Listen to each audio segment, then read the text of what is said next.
Hello. Here we are. We're gathering. Marty won't be talking today. She's taken a vow of silence. Two Instead, thumbs sideways. I broke your vow of silence. It was a very short vow of silence. We just dealt with like the last minute squeaky chairs just before we went We live. can squeak them. I can squeak and squeak, but I choose not to. Who's there? Hey, Marianne Marianne, how you doing? Alexa. Hey, Alexa. Oh, yeah, right under the wire, both of you. Cindy. Yay. Good to see you all. Good Hi, to see you. Pam. Hey, Brooklyn hi. Pam. From Ohio. I look kind of like the undead because I didn't sleep much last night. I don't think you do. I think you look like the alive. I guess they're both better than looking like they're just plain and simple dead. That's Plain true. and simple dead. It's like the Grateful Dead. Look who's coming. It's all sorts of people. Karen and Lynette and Jennifer and everybody. All the people. All the Hi. people. It's amazing. How's How your you doing? week been? Tell us everything. Everything. I'd love to hear about it. Yes. So yeah, it's a. We're it's talking a about Sunday. silence in the storm We're talking today. about silence in the Because I storm. did some research this week. I'm finding you guys an excellent, you're just such good listeners about my never-ending research, which often consists of listening to audiobooks on triple speed to see if there's anything I haven't heard yet. If you want to be driven completely insane, walk into a room where Marty is researching. It's great because you can like do your laundry at the same time. And then you say, "How are you doing?" And she's like, "Why are you talking so slowly? Get to the point." It's fun. We live in an age of so many interesting sounds. And that's what I was researching this week. And it turns out it's driving us all to become the plain and simply dead. Well, at that point, I actually Move get over started. I because should we get out have of the some way. talking to do. Okay, so I called this Silence in the Storm because this week in her wonderful Sunday paper newsletter, Maria Shriver asked me to write about finding stillness and silence and calm in a world that is very loud. So I immediately went and did some very loud research. I already knew some of it. For example, I know that we evolved in a savanna ecosystem and that the precise soundscape of a savanna ecosystem, which is what we hear when we go to Londolozi in South Africa, it is absolutely co-evolved with us, the whole soundscape. And there are so many, it's amazing. It puts our nervous systems in exactly the state they were meant to be in. And even people, whenever you go to South Africa or when you go to the plains of Africa, you'll get off the plane there and everyone at Londolozi says, "Welcome home," even if you've never been there. Because the soundscape of the place and the energy, you feel these huge creatures, you know you're not at the top of the food chain. And it's not exactly silent, but there's a pattern of sound called a soundscape that interacts very, very intensely with our nervous systems and with our physiology and our emotional lives. So when I was coming home from Londolozi once, and I was in Johannesburg, which is a wonderful city, I just thought, I can't handle this. And I started doing some research, and I found the French in particular are very obsessed with looking at the way modern noise gets in the way of our emotional and physical development. And I'm also going to talk about spirituality in a minute because that's very much connected to this whole soundscape thing. But the French did a bunch of studies, including one where they looked at people's biometrics when they were in a natural ecosystem. Then they introduced traffic sounds. For about a day, the subjects in the study said that the sounds really bothered them, and then they got used to it within about 3 days. Guess what? Their biometrics never changed. Once the traffic noise was introduced, their heart rate went up, their blood pressure went up, their immune systems were compromised. All these things were going wrong. Not wildly wrong, but noticeably, okay? So there's just the loudness of human life. And imagine living out in the savannah your whole life. The loudest things you would hear would be potentially a storm, like a lightning storm, or a lion roaring, but then it would kill you, so it would take you out very quickly. They're very loud, but you don't hear them that often, not up close. And as I say, if you do, curtains anyway. So it's interesting that we're all living with this sensory stress on our ears And by the way, it's also affecting our hearing. People have much more hearing loss, especially if they've worked in factories or whatever. Anyway, there's also just the noise in the sense, when you see static on your TV screen, they call it noise sometimes. Well, there's all this noise that's not auditory. It can be visual, bright lights and extreme activity and lots of highly emotional scenes. Now, these are all things that we evolved to pay special attention to because in nature, they're very rare. And if you see like extreme action, it's not like animals are constantly killing each other. They do that when they need to eat, but most of the time they're just sitting around being quiet and being very calm about it. Never forget watching an elephant snore. It just slept on its feet, swaying, and through its trunk it was going, twee, twee. That's adorable. Anyway, wild animals spend most of their time being very calm. And if we're out there in the savannah, we don't see that much action. Things that are tragic or devastating. Remember, we evolved to live in bands of 50 to about 130. And in our whole lives, if we'd been born like 1,000 years ago, we would have known about 150 people total. And they think it's called the, what's his name? There's a guy, it's Durer's number or something. It's a guy. And he calculated that the size of our brains is correlated with how many individuals we know during our lifetime, because it takes a lot of brain space to keep track of all those people. Well, now look at all the incredible numbers of associations we have, the amount of information about other people that's coming in, and the intensity of it. And all of it, like advertising, literally studies how to catch our attention. And then there are these advertising wars to be louder in terms of all the senses and the emotions than anybody else, so that they get all our attention. And this is well known, it's blatantly studied. And we're seeing things like murder, for example. The average American school child, before graduating from elementary school, will have witnessed on television, one hopes, over 8,000 murders. You would know 150 people total in your life if you were born 150 years ago. You'd probably never see any of them murdered. 8,000 murders. Okay, now just listen to this one. With the internet and how our information supply overload has grown, we now take in, through our sensory and emotional and intellectual wiring, about 75 gigabytes of information every day, which is the amount a human evolved to process over an entire lifetime. We are living lifetimes of information day after day after day. Wow. Like, that's really cool in some ways, but in other ways, it's a challenge. So the thing that it does to spirituality is that it blunts us and it deafens us, and spiritual inclinations and feelings and signals are quite soft. In many spiritual traditions, the voice of your true self is spoken of as being the still small voice, the whisperous, soft voice.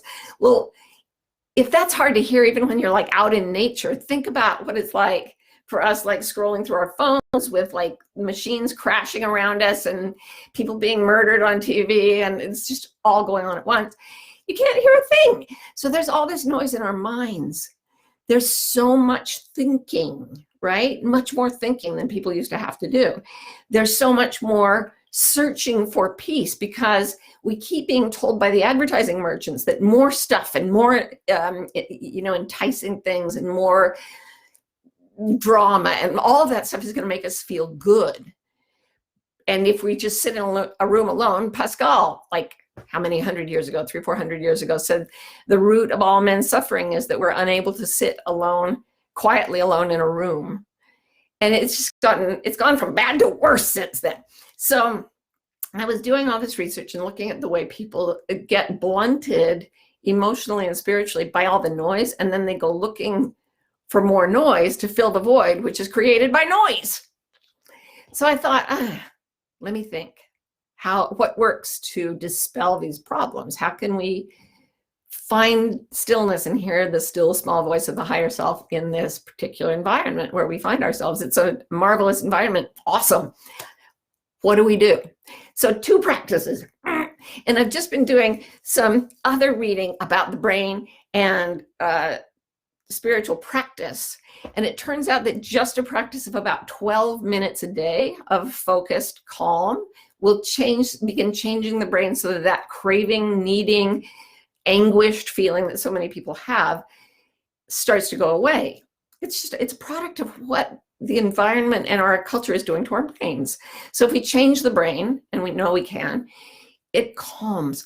So here are 2 practices that I would love you to do for 12 minutes a day, because they said 12 minutes a day is some threshold. First thing, you can remember lots and lots of big splashy experiences. The time you went to Times Square for New Year's, the time you were in a car accident, the time you had a big screaming fight with someone. Those stand out in your memory because you're evolved to focus on them and the culture encourages it. But what I'd like to encourage you to do is find a memory of quiet. And it won't be as easy to find because your mind's not as geared to see that as important as the loud times. So I was doing this, and what came to me was a time when I was babysitting 3 big dogs, and we had 2 dogs of our own. And so the 3 big dogs came over, and our 2 dogs, which were also big, they all roughhoused and barked, and it was absolutely deafening. Oh, I have to tell you something. When I first started using dictation software one day, I was talking into the computer, and it wasn't picking things up very well. But a small female dog got in through our dog door, just walked into my house, and my dogs started going, and my dictation software started writing over and over again, whore, whore, whore, which I thought was very sexist and wrong of my dogs, and they need to be woke. They're both dead now, so I guess they are. And it serves them right, yeah? Talk about slut shaming. Where was I? Okay. Focus on the memory of quiet. So what happened is they all roughhoused, and then they fell asleep. And all the doors and windows were open, and I was painting a door. We just moved into a house in Phoenix, and it was very quiet. And all I could hear was the sound of these 5 huge dogs breathing and the paintbrush. And the memory of that sound. So I don't want you to remember utter silence. I want you to remember a sound that was so soft. The baby's crying. She's got a fever, and then the fever finally breaks and she goes to sleep, and you hear that. And the little noises they make when they're sleeping. Because that's what babies dream about, eating. So find in your own memory a sweet, quiet sound, and then focus on it, because here's what I want you to remember from today. Your life and your mind and your soul are not shaped by what you hear. They are shaped by what you listen to. So people could scream insults at you 20 hours a day. If you focused on one true, loving compliment, you would shape your life to be more positive. So that's one practice. Think of a quiet sound and go there, focus on it over and over for 12 minutes. Next thing, you can do it right now. In this moment, while I'm blasting away, because I'm a bit of a loud person, I know, find the silence underneath everything you can hear right now. So if we were to play heavy metal music loudly in your house all day long, eventually it would have to stop. Eckhart Tolle uses this example. And when it stopped, there would be silence there. And that silence would have been there all along, underneath the sound. And it would not have been damaged, not in the slightest, by all that noise. Noise eventually goes quiet. That's the second law of thermodynamics. It's just everything is tending toward its lowest energy state. Noise always goes to silence. So no matter what's happening, find silence under noise. And I'm doing it right now, even the sound of my own voice. I'm trying to find the silence under it. And part of my psyche is tuning toward silence, which it really is. There's the quiet noise, and then there's the absolute stillness, and it gets quieter and quieter. So I'm going to tell you a little story, and then I'll be open to questions. It was when I first discovered these sort of sound-focused meditations. I did it out walking in the desert in Phoenix. And I remember thinking it's so easy out here because it's so beautiful and very quiet. But one day I decided to try doing it in a very loud place. And the place I chose was a Phoenix Suns basketball game. And I had taken my son Adam and his friend Joey, they were about 15. And we went to this national basketball arena. What do they call them? I'm not exactly sportsy, although this hoodie would beg to differ. Anyway, we're in this place, and they're not that big, the basketball arenas, but they do have like 60,000 people in them screaming, huge flaring, blaring lights everywhere, ads everywhere. They had cheerleaders dancing while the players are warming up. They were shooting cannons with t-shirts and toys, pew, pew, pew. The audience members were grabbing the presents out of the air and like scratching each other's eyes out. Everybody's screaming. There's beer splashing. I thought, okay, if I can find the silence under here, I will be doing well. So I sat there for a minute and I got really quiet inside and I listened until I could hear the silence under all that noise. And the weirdest thing happened. The whole place, like it was like a flower blooming. Suddenly everything seemed completely calm. Even in all this activity, there was this absolute sweetness, and it was just like watching flowers bloom over and over. It was such a strong feeling. And the focus of my eyes went soft. I was doing that too. And then I kind of, out of my peripheral vision, saw something weird in the audience around me. Remember, this is like thousands and thousands of people crammed together in these bleachers or seats. And I looked around me, and there was a circular ripple around me. It was about, I don't know, 25 people out from me, but it was rippling inward toward me. People all around me. There was a circle of people kind of like doing the wave. They were doing this, and it was all toward me and Adam. And I forgot to say that Adam desperately wanted a Phoenix Suns shirt, and Joey desperately wanted a little stuffed gorilla that they were shooting to all these people who could catch. Much better than my two guys. The circle of people doing the wave were actually people who had caught presents out of the air, who had noticed two young men with Down syndrome and were handing presents hand over hand over hand to Joey and Adam. And I saw what was happening, and then all these presents started to arrive. And I just started weeping uncontrollably. And I stood up and I was like, doing sign language, thank you, hoping they understood. But they didn't really need it. Joey got his gorilla and Adam got his t-shirt. And then people started handing the gifts to each other. These people who'd been fighting for these things a few minutes earlier, suddenly they were all heart. They were wide open. They just wanted to give to each other. And it was like, that's the power of stillness, even in somebody like me who hasn't been doing it well or for long. Like, I'm no specialist, but guys, try this. Try listening for silence. Try hearing the still small voice inside you, no matter what's going on. Attend. That is, put your attention on it. Attendre is French for listen to the silence, to the quiet. And everything comes to fill the craving you thought you'd fill with noise. So that's what I have to say about that. And now I would like to take some questions, please. If you guys would like to figuratively make some noise. Come back, Badger. Here I come.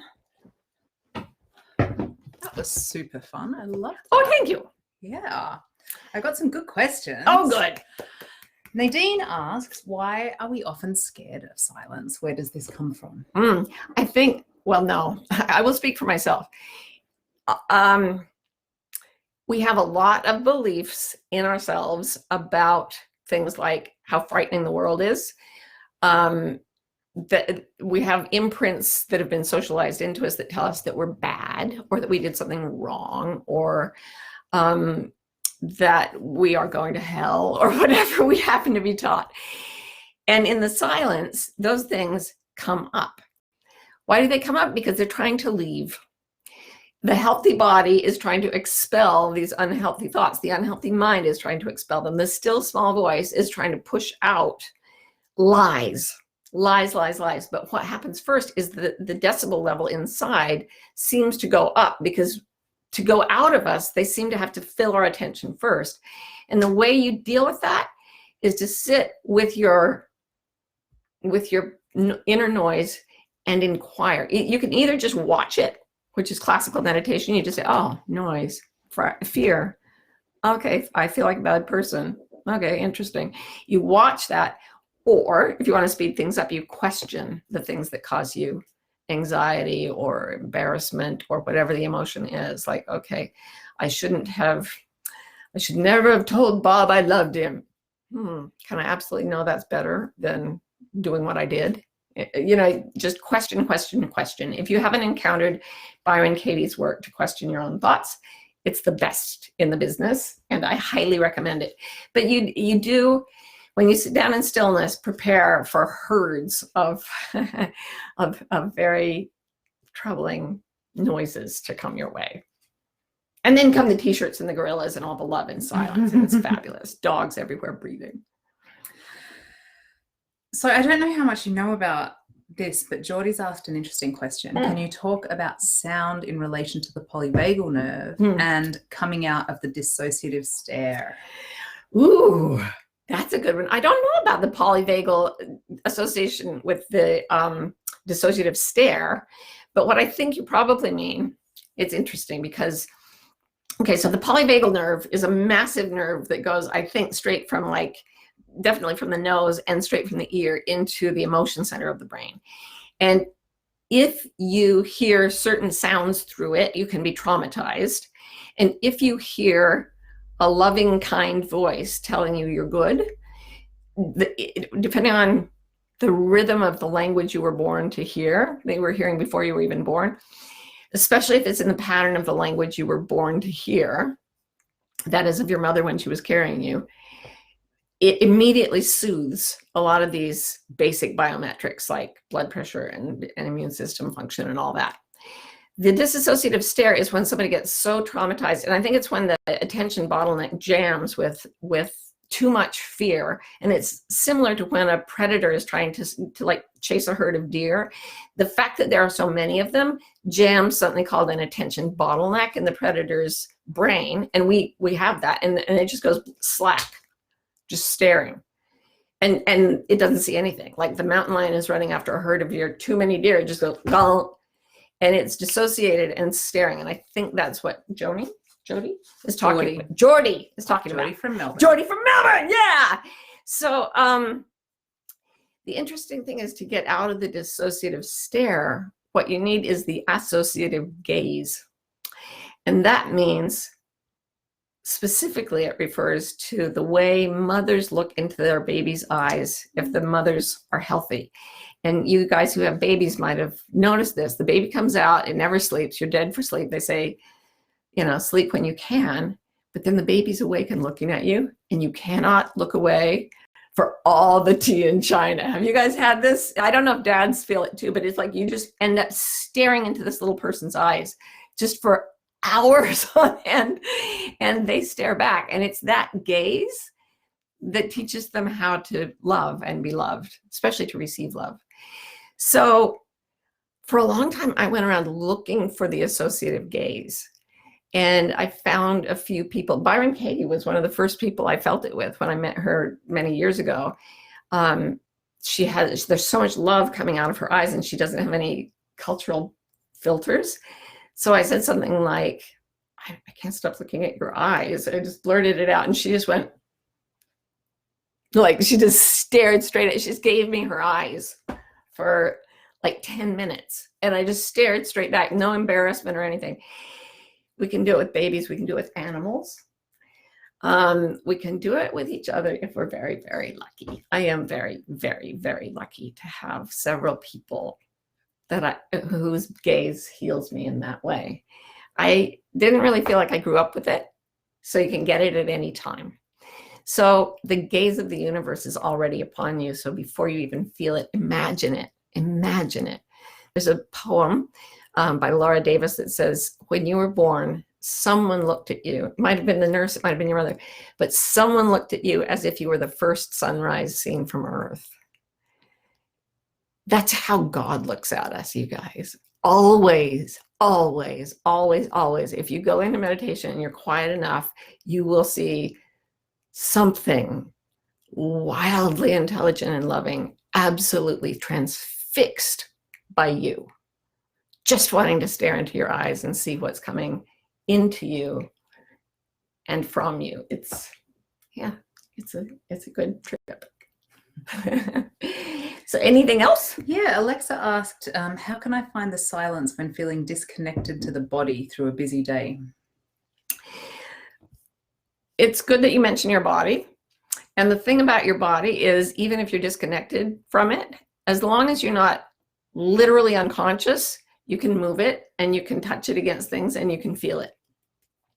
So the first thing to do is simply like feel your body with your body. And then the second thing is to start noticing things with senses other than touch. So if somebody goes into a blank gaze when you're doing counseling with them or coaching or therapy, I was instructed to get them to tell you, what color is your shirt? How tall is the ceiling? What's going on outside the window? Like, start rooting into this present moment with your senses. And if you keep asking those questions, what am I seeing, hearing, smelling, touching, tasting, you will have to associate to come back in.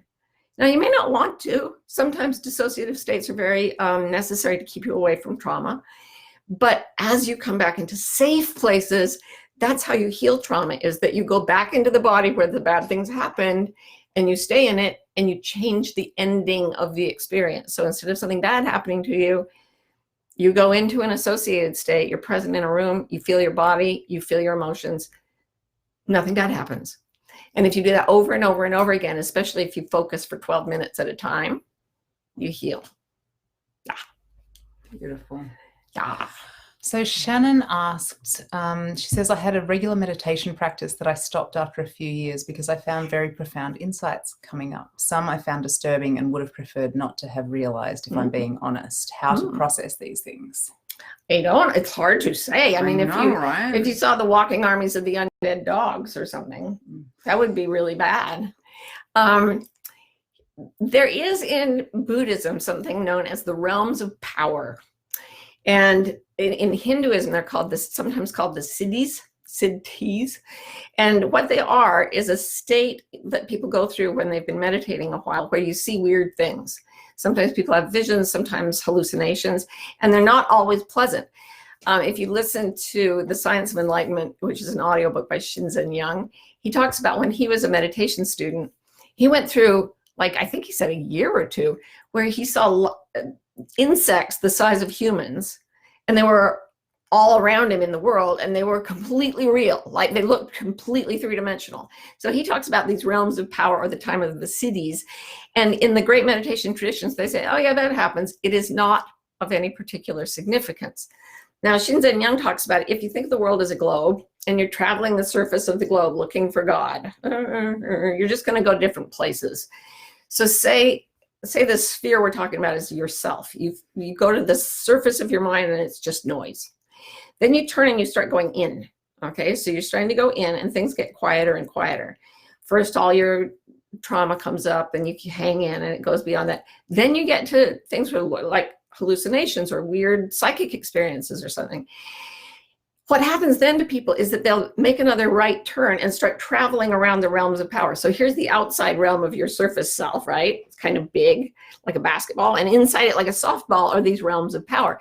And they decide that is spiritual experience. So they just spend all their time having hallucinations and like doing psychic tricks and whatever. And it really is just party tricks, because it doesn't result in increasing levels of peace, harmony, truth, quiet. So what you need to do when you get there is say, it is of no special consequence. Maybe go to a meditation teacher or a therapist or a coach who can handle it. And you turn again and you go straight in. And what you're looking for is nothing special. Your highest self in Buddhism, after the time of miracles, after the time of magic, is ordinariness. When you realize you're just a human being or a spiritual being having a human experience, and that it's not special because everything around you is made of God. So you are God, but you don't feel like it's anything sensational or special because everything is God. So ordinariness at a level of intense bliss and deep internal silence, that's where you're going. Everything else is just noise. Nice noise. Beautiful. I probably told them this, but I want to finish with one more story about Adam. We were listening to sounds the planets make. Oh, I did tell you this, but I'll tell you again. The planets, when the Voyager spacecraft went by, it picked up radio waves that it translated into sound waves, and then they put different sounds made by planets online. You should go Google them. They make, and all the planets, each planet makes a different noise, and some of them are like, and some of them are like, boop, boop, boop. And one of them, Some of them are like, we built this city. Yeah, that's Jupiter. Anyway, we're listening to these one day, a bunch of my friends and I, and Adam, my son with Down syndrome, goes walking by the door and then does a double take. He comes back and he said, "What are those noises? I have those noises in my body." And we were like, "No, what you say?" And I said, "Well, that's the noise of the planets." And he was like, "Oh, yeah, it's a call." And he did this, and I was like, "It's a what?" He's like, "It's a message." And I was like, "The planets are sending us a message?" And he was like, "Yeah, like you haven't picked up." I said, "What's the message?" And he said, "That we're safe." There you go. That's what we hear when all the noise is quiet. Mwah! I love you guys. Mwah. You I silent also guys love you. in silent space. Come back next week. We'll see you again. See you again. Mwah, mwah, mwah. Bye. Bye.